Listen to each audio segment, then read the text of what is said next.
Hola, hola. ¿Me escuchan? Qué bueno, gracias al Señor. Bienvenidos a la casa del Señor. Esta noche hay algunos viajantes. Nuestro hermano Brahim no está, igual al final iba a avisar también. Nuestro hermano Martín también viajaba. Y los que no pueden viajar están aquí. Así que agradecido al Señor por este privilegio que tenemos ser expuestos a la palabra. Quisiera tener una palabra de oración y comenzar en esta noche. Nuestro Dios, nos acercamos delante de ti con gozo, sabiendo de que tú tienes para nosotros, Señor, tu palabra, aquella que produciera cambio en cada uno de nosotros. Señor, que no sean mis labios los que estén hablando, sino seas tú, Señor, obrando en cada uno de nosotros, Señor, produciendo cambios en nuestras vidas de tal manera que lleven gloria a tu nombre, Padre. Que tú puedas ser el centro de nuestras vidas, Señor. Que nuestro andar diario, nuestro caminar, te glorifique. Gracias, Padre, por esta noche. Que sea tu Espíritu Santo hablándonos a cada uno. Por los méritos de Cristo oramos. Amén. Muy bien. Acá tengo una hoja en blanco. Una hoja en blanco y que yo voy a proceder a hacer un punto negro.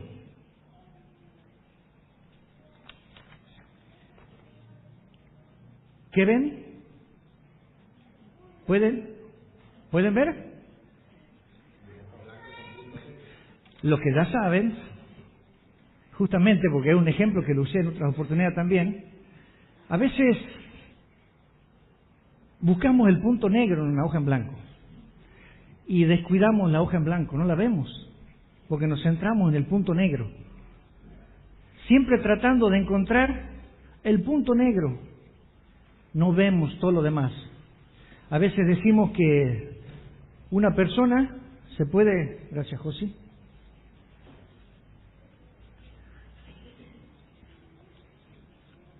una persona se puede conducir bien toda su vida, pero comete un error en su caminar y esa persona va a ser marcada por ese punto negro quizás todo el resto de su vida, porque nosotros no vamos a ver todo lo demás, vamos a ver el punto negro. En este caso se encuentra Jesús y personas tratando de buscarle un punto negro a Jesús, sin ver todo lo blanco de la hoja, sin ver todos los milagros que hizo el Señor. No lo podían ver, solamente se centraron en ese punto insignificante negro, que no estaba en la vida de Jesús, pero sí tenía una hoja en blanco que podía hablar mucho. Que ese punto negro no nos distraiga de la obra, de la vida de nuestro Señor Jesucristo. Con esa introducción quisiera que vayamos a la exposición de la palabra esta noche. Abramos por favor Marcos. Seguimos predicando expositivamente y consecutivamente, versículo por versículo, y estamos en el Evangelio de Marcos. Marcos 3 comenzamos hoy. ¿Lo tenemos? Amén. Marcos 3 del 1 al 6. Dice así la palabra del Señor.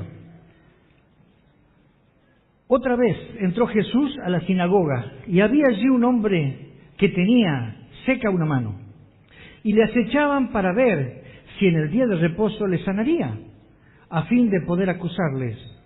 Entonces dijo al hombre que tenía la mano seca: levántate y ponte en medio. Y les dijo: ¿es lícito en los días de reposo hacer bien o hacer mal, salvar la vida o quitarla? Pero ellos callaban. Entonces, mirándolos alrededor con enojo, entristecido por la dureza de sus corazones, dijo al hombre: extiende tu mano. Y él la extendió, y la mano le fue restaurada sana. Y salidos los fariseos, tomaron consejo con los herodianos contra él para destruirle. Hasta aquí nomás la palabra del Señor. Hemos venido viendo en el pasaje anterior, vimos que los discípulos estaban siendo acusados porque estaban espigando para comer. Y ellos decían que el solo hecho de frotar sus manos para poder comer ya era un trabajo y no se debía hacer en un día, un sabbat, en el séptimo día, porque era quebrantar los mandamientos rabínicos. Y cuando los fariseos protestaron a este trabajo que estaban haciendo los discípulos de Jesús, Jesús les declaró que Él era el Señor del día del reposo. Lo podemos ver en el versículo 28 anterior, 2:28, lo cual era una afirmación de que Él era Dios, de ser Dios. Jesús estaba demostrando la verdadera observancia de este día, esta observancia que estaba ordenada en las Escrituras, y al mismo tiempo estaba denunciando las malas interpretaciones que hacían estos fariseos y que la querían que los demás también la vivan. Hasta acá podemos ver a un grupo de fariseos que estaban tentando a Jesús. Si yo tendría que decir quiénes eran los que esperaban realmente la venida del Mesías, pónganse en ese momento, de esa época, ¿quién eran realmente los que esperaban que el Mesías venga? Yo podría haber dicho en ese momento, los fariseos. Ellos eran doctores de la ley, ellos eran los que más sabían las Escrituras. Ellos esperaban que el Mesías llegara. Juan 1:11 dice, a los suyos vino, y los suyos no lo recibieron.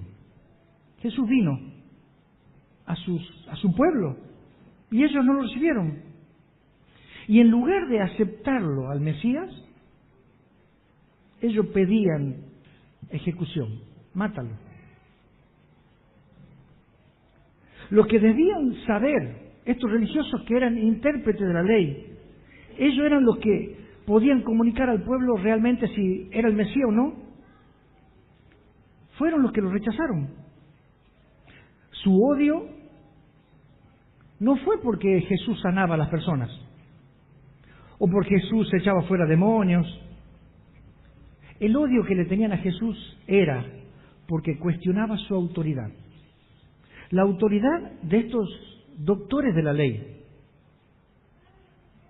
Porque esta religión de los fariseos se centraba en su propia habilidad para hacerse dignos delante de Dios con sus obras, por medio de un legalismo minucioso. Cada detalle que ellos veían, lo veían justamente para tratar de agradar a Dios. Y estaba Jesús en medio de ellos. El dueño del mundo estaba ahí y estaba siendo cuestionado por ellos. Acá podemos ver que el problema no era el día de reposo. El problema no estaba en otra persona. El problema era que había legalismo. Había un legalismo mezclado con hipocresía. Obligaban a las personas a cumplir lo que ellos decían que se debía hacer. Esta versión distorsionada del día de reposo era algo fundamental para ellos. Quizás como religiones de hoy en día. Hoy en día hay religiones que dicen, si no guardas el séptimo día, el sábado, te vas al infierno. Legalistas, como estas personas, como estos fariseos. Pero Jesús tuvo que abordar el tema del séptimo día corrupto y desenmascarar a estos hombres que tenían un vacío espiritual, a estos hombres que vivían en un error, tanto fariseos como escribas y cuantos doctores de la ley. El mensaje de hoy lo he llamado el hombre de la mano seca, para hacer alusión justamente a la acechanza que era contra Jesús. Ese es mi primero de los 3 puntos, la acechanza. Otra vez nos encontramos en un día de reposo, como aquel momento que estaban espigando los discípulos de Jesús, ahora Jesús estaba en la sinagoga. Como solía hacer, iba a predicar el mensaje enviado del cielo. Y allí estaban estas mismas personas que lo juzgaban, los fariseos. Ellos infaltables en las religiones, en las reuniones de la iglesia. Ellos eran los que ocupaban las primeras filas. Ellos eran los intachables. Jamás podían faltar ellos, los fariseos. Y estaban sentaditos con su Biblia bajo el brazo, tratando de ver, a ver si encontraban el punto negro a Jesús. La palabra esta le acechaban. En otras versiones dice que le observaban, estaban guardando en su corazón estas cosas, especialmente con siniestras intenciones. O sea que estas personas que decían alabar al Señor, que decían guardar el Sabbat, estaban reunidos acechando a Jesús. Pero hay algo esclarecedor también en otro evangelio, en Mateo. Si quieren buscarlo, Mateo 12:10. Allí dice que fueron los mismos fariseos quienes comenzaron a preguntarle a Jesús si era lícito. Dice así: y aquí había allí uno que tenía seca una mano. Y preguntaron a Jesús para poder acusarle: ¿es lícito sanar en el día del reposo? O sea que podemos ver que había una pregunta de estas personas, una pregunta mal direccionada, tratando de encontrar ese puntito negro de Jesús para poder acusarle. Jesús pudo haber esperado, sabiendo su intención, podría haber dicho: bueno, no lo sano hoy, es lo mismo que lo sane hoy, lo sane mañana. Podría haberlo hecho, porque ¿qué perdía, podemos decir? Pero no. Pero él no iba a ceder ante una mala interpretación de las cosas. Él debía resaltar una verdad espiritual. Él debía mostrar que estaba mal lo que estaban haciendo, que estaban equivocados, que debían enfrentar esta situación, que era algo antibíblico lo que ellos estaban proponiendo. Por lo tanto, este acecho de estas personas no fue casual, fue bastante premeditado, porque la misma palabra nos dice: había allí un hombre que tenía la mano seca. Como si podríamos decir, plantaron a este hombre, porque me imagino que en ese lugar había un montón de personas con dificultades, no caminaban, no veían. ¿Cuántos enfermos habrán ido, como lo dice la palabra? Pero específicamente había allí un hombre que tenía la mano seca, algo llamado, diciéndole: vos te vas a sentar acá, va a venir seguramente Jesús como lo suele hacer, y vamos a ver qué hace, a ver si lo podemos encontrar una falta en Jesús. Así que estaba allí este hombre. También podemos ver que el bienestar físico para estos hombres no le interesaba. Este hombre lisiado no era de importancia, porque podrían haber dicho que bueno, Jesús puede hacer un milagro y sanarlo a este hombre de la mano seca, pobre, tantos años que estuvo así. No le importó. Tampoco le llamaba la atención el poder sobrenatural que ya habían visto de Jesús. Él estaba esperando que haga otro de esos de sus milagros que hacía,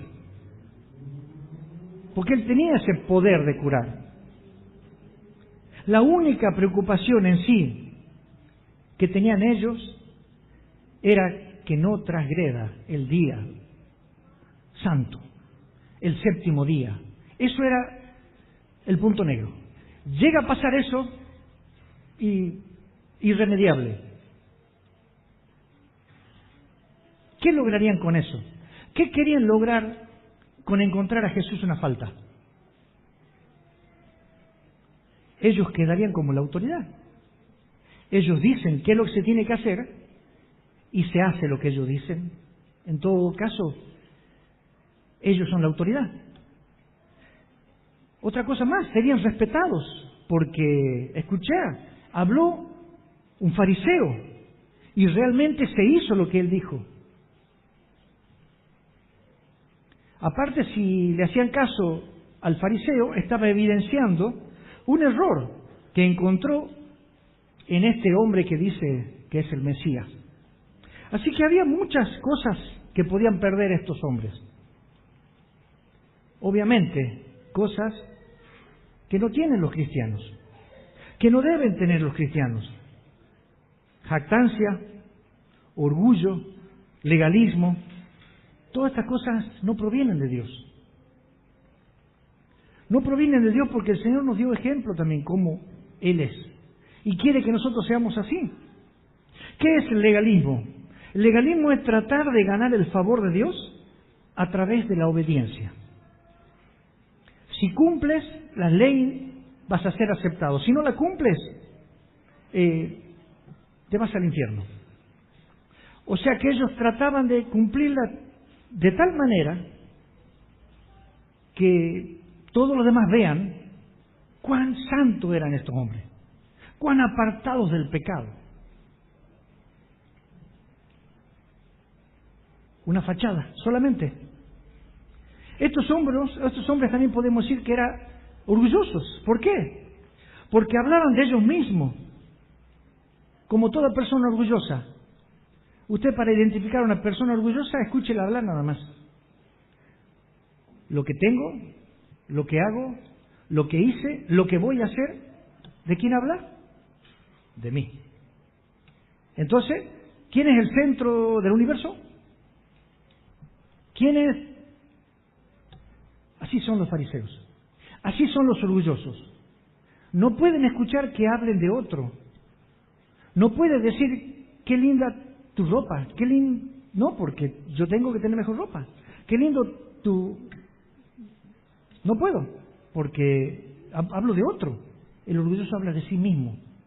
Cuando uno a veces quiere hablar, a mí me pasó tal cosa, fui al médico. No sabe lo que me pasó a mí. Claro. A mí yo quería contar que me iba a poner una curita, pero no, él ya 5 puntos le hicieron. Claro, es más importante lo que él tiene que contar. No, pero el orgulloso que no se queda, a mí me hicieron 7. No, la vez pasada me hicieron 12 a mí. Nunca se quedan atrás los orgullosos. Siempre van un paso más allá. No pueden escuchar de otro. Hablan de sí mismos solamente. Y eso entran predicadores de la palabra, que usan el púlpito para hablar de sí mismos, quizá de sus viajes, de lo que ellos hacen, del poder que Él tiene, del Señor, cómo los usa, cómo orgullo, muy lejos de lo que el Señor nos enseñó. Las mismas canciones a veces que usamos nosotros, hablamos de nosotros. Yo te amo, yo te sirvo, yo te quiero, yo. ¿De quién está hablando? ¿De Dios? No, perdón, está hablando de ti. ¿Cómo eres tú con el Señor? ¿Cuánto amor tienes tú para el Señor? ¿Cuánto dejas por el Señor? ¿Cuánto haces por el Señor? No estás alabando al Señor. Te estás alabando a ti mismo. Eso es lo que hacían estos orgullosos, legalistas, estas personas que se jactaban. Ellos querían que Jesús hiciera lo que ellos decían que era bueno. Podemos ver tantas bondades de Dios en esta hoja en blanco, pero estos hombres se centraban en ese punto negro solamente. Nuestro Señor es muy grande y no quería ceder esos caprichos a estos hombres. Quería enseñarles qué era realmente guardar el día del Señor. Muchas veces el Señor permite situaciones en mi vida y cada una de ellas deben glorificar al Señor. ¿Cómo reacciono yo? ¿Cómo, si alguien me abofetea, cómo le devuelvo? ¿O me la aguanto? ¿Qué me manda el Señor? Y el Señor me dice, no, ponle la otra mejilla. Y si alguien viene y me roba la capa, bueno, dásela y dale también la túnica. Pero, ¿cómo? No. Pareciera como que el Señor va a antigravedad. Jesús sabía que estas personas le habían tendido una trampa. Pero en lugar de evitarla, de decir, no, voy a salir de esta ileso, Él los confrontó. En ese momento fue el momento correcto para el Señor poder impartir una enseñanza. Y eso me lleva a mi segundo punto, el enfrentamiento. Allí, el Señor hace llamar al hombre de la mano seca y le dice, bueno, ya que está un hombre de la mano seca, trae el hombre de la mano seca, ponelo acá al medio. No a un costado, no, acá al medio, para que todos vean. Acá ponelo en el centro de donde estamos todos hablando, tráelo. Y ahí dijo el Señor, ¿es lícito en el día de reposo hacer el bien o hacer el mal?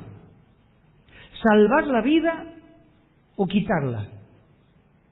Y estos hombres que lo sabían todo, dice la palabra, callaban. Porque si decían una cosa u otra, era retórica la pregunta. Una pregunta que ¿cómo le respondemos?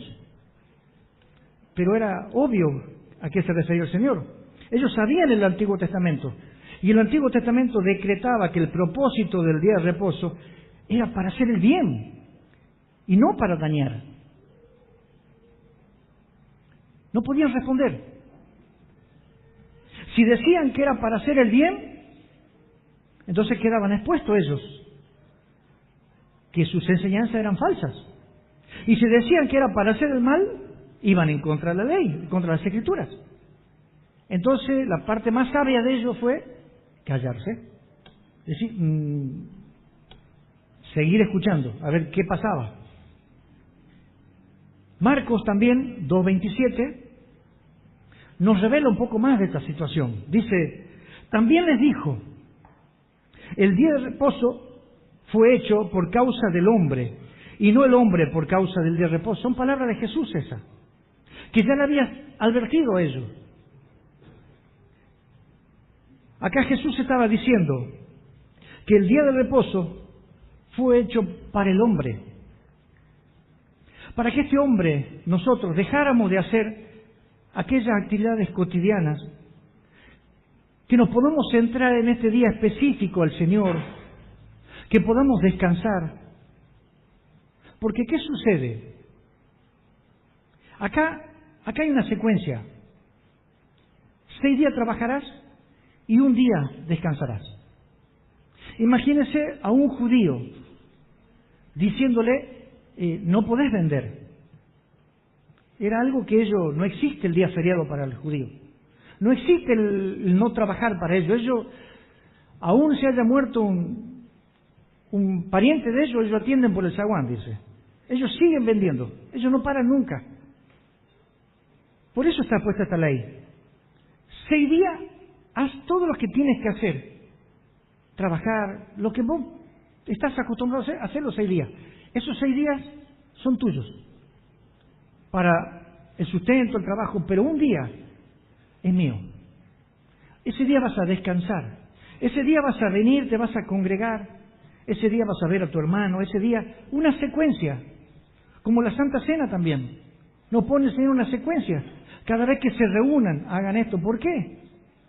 Porque fácil nos olvidamos. Fácil dejamos las cosas del Señor por el trabajo. Fácil dejamos de hacer aquello que el Señor nos manda a hacer. Inclusive el Antiguo Testamento también les mandaba, enseñe a sus hijos, de tal manera, aten la Escritura en la frente, pongan en los postes, vayan por los caminos, porque son fáciles de olvidar los hombres. Los salmos están escritos justamente como canciones para poder cantar y recordar así la palabra del Señor. ¿Por qué? Porque somos fáciles de olvidar. Cada una de estas secuencias el Señor la permitía. Y esta secuencia es para que no nos olvidemos. El día de reposo fue hecho para el hombre, no el hombre para el día de reposo.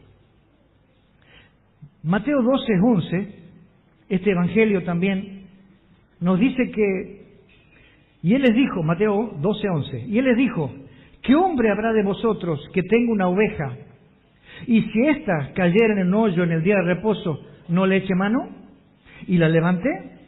Pues ¿cuánto más vale un hombre que una oveja? Por consiguiente, es lícito hacer el bien en los días de reposo. Acá el Señor pone, por ejemplo, una oveja. ¿Qué sucede si una oveja tuya cae en un pozo en un día de reposo? En ese día que no tienes que hacer nada, ¿vas a decir a la oveja, aguantá hasta mañana? Seguí nadando en el pozo y yo mañana te vengo a buscar porque no te puedo sacar, porque quebranto la ley. Ellos sacarían la oveja, ¿no es cierto? Sí. Bueno, ¿cuánto más, dice el Señor, vale un hombre que está cautivo y yo lo pueda librar? ¿Cuánto más vale un hombre? Estas restricciones de los fariseos hacían mucho daño a ellos y a quienes las querían seguir también, porque ni ellos las podían cumplir, pero querían que los demás las cumplan. Ellos estaban tan interesados en causarle daño a Jesús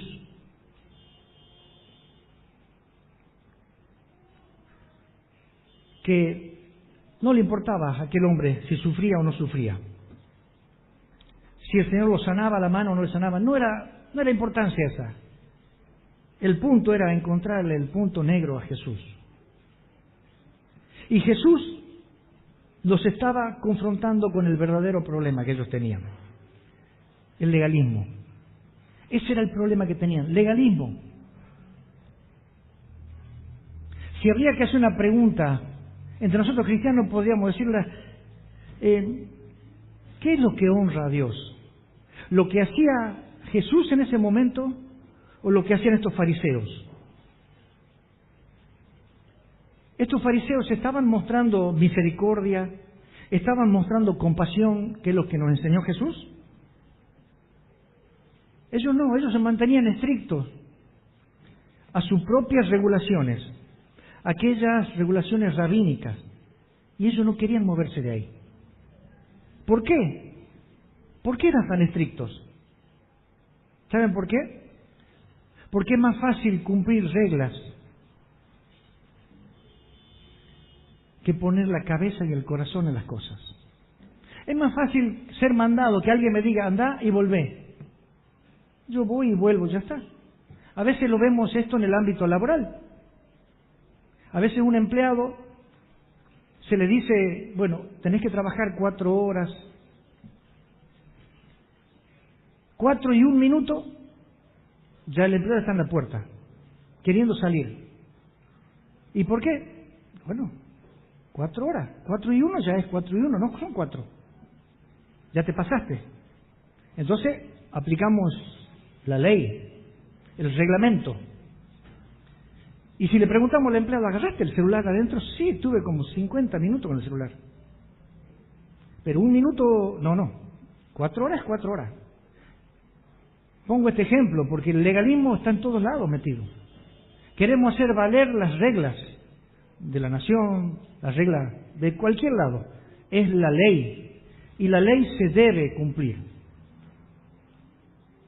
Pero cuando va en contra nuestra la ley, no, ahí somos más flexibles. Si hay que sacar la oveja, no, la vamos a sacar, pobre oveja. Se está por ahogar, ¿cómo no la voy a sacar? Yo la saco. Pero la ley te dice que no. Y bueno, pero nadie está viendo. Afuera la ovejita y salvé mi oveja. Mira, se muere mi oveja, ¿cuánto pierdo? No, depende el lugar donde estamos, donde aplicamos la ley. Pero si vamos a ser bíblico, yo tendría que mostrar misericordia y compasión. Aún así, si van en contra mío, si alguien me hace daño, aún así, yo tendría que mostrar misericordia y compasión. Porque eso es lo que nos enseñó el Señor. Ellos estaban acostumbrados a hacer fachada, que buscar ser empático, de ponerse en lugar del otro. No le interesaba el otro. Y el primer mandamiento, amarás al Señor y a tu prójimo como a ti mismo. El mandamiento lo pasaban por alto. El primer mandamiento lo fallaban. No querían ponerse en lugar del otro. No me importa. Esa persona tiene el punto negro en la hoja. Y para ello era letal. Hermanos, amigos, nuestras acciones deben mostrar a Cristo. Según de Corintios 3:18, lo quiero leer en otra versión, en Nueva Traducción Viviente, dice así: Así que todos nosotros, a quienes nos ha sido quitado el velo, podemos ver y reflejar la gloria del Señor. Y el Señor, quien es el Espíritu, nos hace más y más parecido a Él a medida que somos transformados a su gloriosa imagen. Me gustó esta palabra. Aquellas personas que le han sido quitada el velo. Podemos decir personas que llegaron al conocimiento de Cristo. Esas personas pueden ver y reflejar la gloria del Señor. Pueden ver y reflejar. ¿Cómo refleja usted la gloria del Señor? ¿Cómo reflejan estos fariseos la gloria del Señor? Ellos creían que siendo legalistas reflejaban la gloria del Señor. Pero no era así. Jesús le estaba mostrando, así no se hace. ¿Dónde está la compasión, la misericordia? Nuestras acciones deben mostrar a Cristo.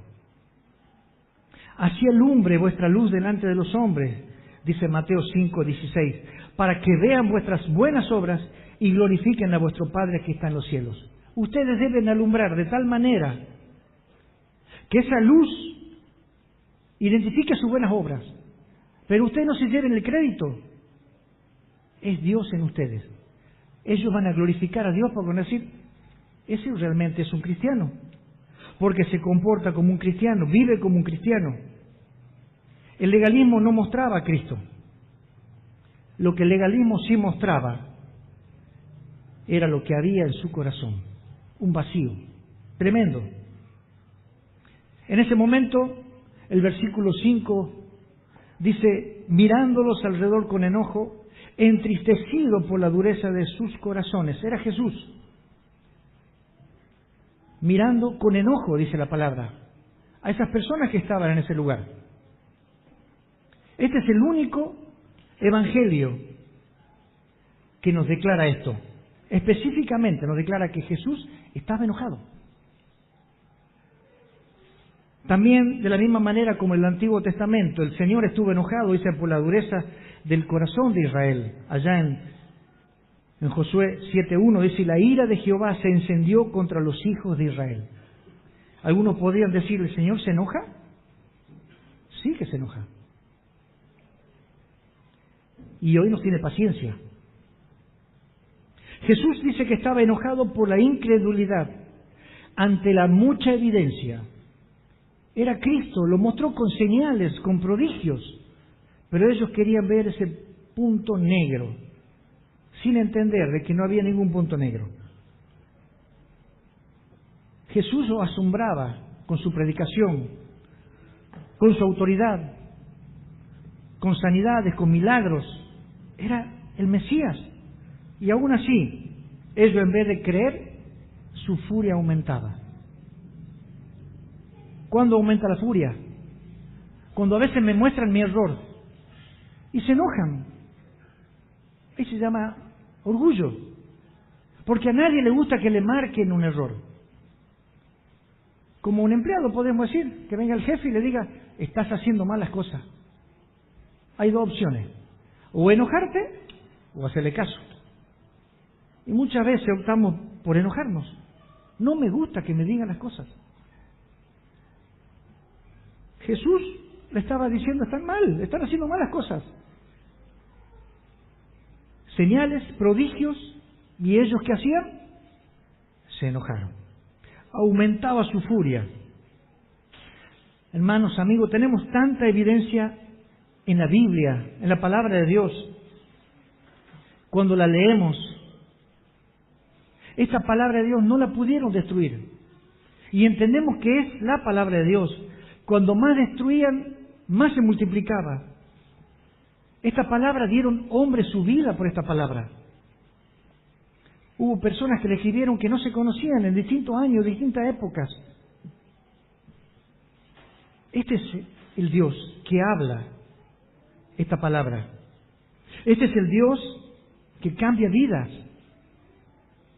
Este es el Dios que hace nacer un bebé en un vientre de una mujer sin saber cómo lo hace. Este es el Dios que nos da el sol, un sol que no se apaga nunca, que arde y arde día y noche y nadie le da combustible y sigue ardiendo. Este es el Dios que sostiene el mundo, la tierra, y no hay ningún elefante que sostenga como se creía antes. No hay nada que la tenga en el espacio y nosotros no la podemos sostener una naranja en el aire. Este es el Dios. Tanta evidencia y aún así querían destruirlo. Pero un día la ira de Dios se va a encender contra todos aquellos que no creen en Él. Hoy nos tiene paciencia el Señor.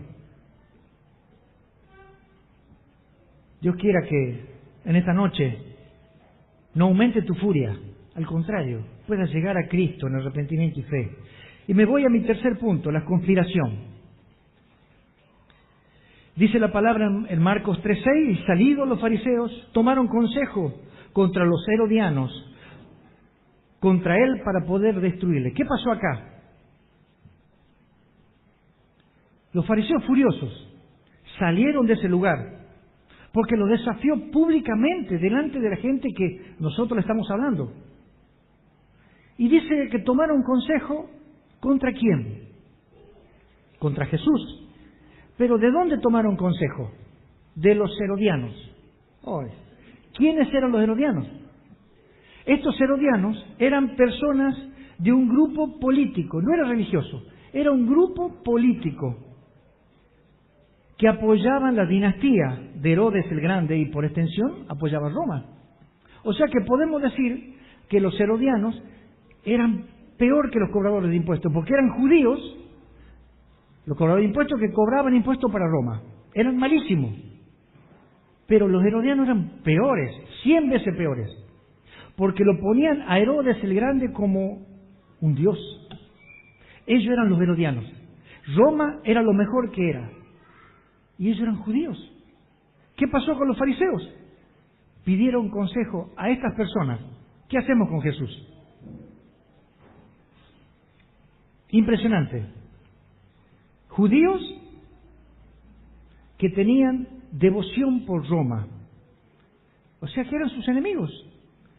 Estos fariseos pidieron consejo a sus enemigos. ¿Qué hacemos con Jesús? La primera vez que hablan. Seamos amigos. ¿Cuál es el punto en común? Jesús. Dos grupos que se odiaban entre sí. Y en medio estaba Jesús. Y se pusieron de acuerdo. Hermanos, ¿qué nos sucede a nosotros cuando vamos a pedir consejo? Hay veces que me río y después me da tristeza cuando una mujer pide consejo a una divorciada si me separo de mi marido o no. ¿Qué cree usted que le puede decir una divorciada a una mujer? ¿Me separo de mi marido o no? Ya sabe la respuesta, está cantada la respuesta. Y sepárate. A veces sucede así. Vamos a pedir consejos a personas que nos van a dar lo que nosotros queremos escuchar. Pero no, la verdad. Proverbios 12:15 dice, el camino del necio es derecho en su opinión. Sí, el necio cree que está haciendo las cosas bien, fuera de la palabra, y vive la palabra a su manera. Si vas a ver a un necio, él te va a responder neciamente, obviamente. Si vas a pedir consejo, pide a aquellos que realmente te van a decir las cosas según la palabra de Dios. Y aunque duela, porque la palabra de Dios no cambia, es la misma siempre. No va a ser otra. Y si te da un consejo bíblico, te está dando lo más firme que existe.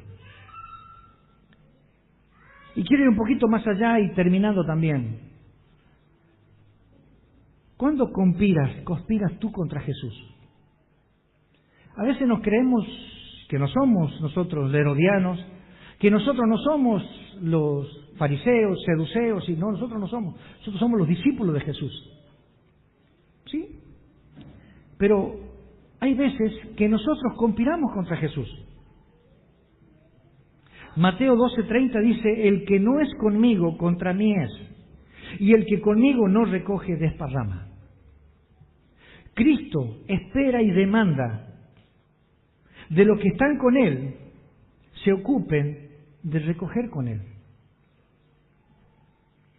Hay personas que se están engañando, quizá por solamente asistir a reuniones, pero se rehúsan a entregar a Cristo su corazón y su vida. Prefieren seguir legalismo, cosas que me digan qué hacer. Leo un devocional a la mañana en 5 minutos y leo, ¿ya está? Ya estás con Cristo. Ah, qué bien. Entonces, actuamos legalistamente. No, tenés que ir el domingo a la iglesia. Voy a la iglesia. ¿Ya está? Ya está. Ya, listo. Ya cumplí con el Señor. No, tenés que ayudar a algún pobre. Viene alguien, tocó el timbre, le dimos una naranja y ya cumpliste con el Señor. Entonces, aguardamos el día que venga el Señor a llevarnos. Allá estaremos, Señor. Allá te veremos. Yo le diría, perdón, iluso. Esta noche vienen a buscar tu alma y el Señor no te conoce. Porque si no estás con el Señor juntando, estás desparramando. Si no recogemos con Cristo, estamos desparramando. No basta con no hacer el mal. Ah, no, pero yo no mato a nadie, yo no robo, no basta con no hacer el mal. Es preciso hacer el bien también. No podemos mantenernos en una posición neutral frente a Jesús. Apocalipsis nos habla, conviene que sea frío o caliente, no tibio. Porque los tibios yo los voy a vomitar de mi boca. Si querés ir a lo frío, anda a lo frío. Si querés estar en lo caliente, eso es lo que yo quiero. Pero si estás al medio, ni aquí ni allá, yo los voy a vomitar de mi boca. No me agradan. Si nos ponemos en un caso de una guerra, ¿qué sucede en un caso de una guerra? Yo puedo estar neutral en una guerra, pelean Argentina con Brasil. Y están tirando misiles de acá para allá, y yo paro en el medio, ni me importa dónde caigan los misiles, para allá o para allá, a mí no me importa. ¿Cómo sería visto eso? ¿Puedes ser neutral tú a un ataque así? Puedes decir, no, a mí me da lo mismo que tiren para acá bomba o tiren para allá. ¿No sería eso que estás vendido, que estás cambiado, que no tomas partido del tema? No puedes ser neutral ante el ataque de un enemigo, ante la traición, que tú estás ayudando a un enemigo tampoco. ¿Se acuerdan del caso de Pedro? Mateo 16:23 dice, pero él volviéndose dijo a Pedro, Jesús, quítate delante de mí, Satanás. Eso le dijo a Pedro. Quítate delante de mí, Satanás. Me eres tropiezo porque no pones la mira en las cosas de Dios, sino en las de los hombres. Entonces Jesús le dijo a los discípulos, si alguno quiere venir en pos de mí, niéguese a sí mismo, tome su cruz y sígame. ¿Qué pasaba con Pedro? Pedro no era Satanás, pero Pedro estaba haciendo la obra de Satanás.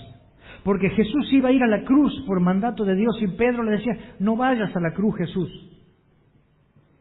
Quítate delante de mí, Satanás. Estás haciendo la obra de Satanás.